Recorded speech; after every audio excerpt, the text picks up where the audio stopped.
तर मित्रांनो, आज आम्ही निघालो आहो महाराष्ट्राच्या प्रसिद्ध तीर्थक्षेत्र शेगावकडे. चला सांगतो माझा प्रवास कसा झाला.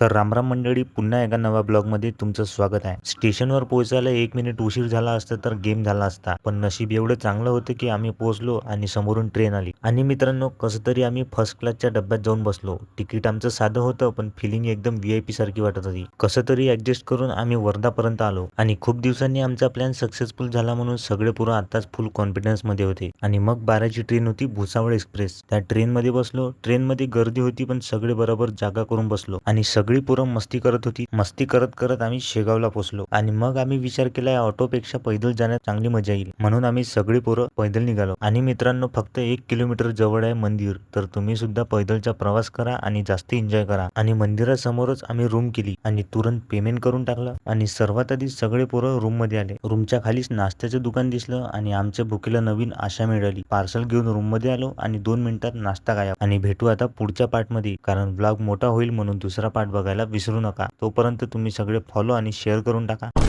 खत्म.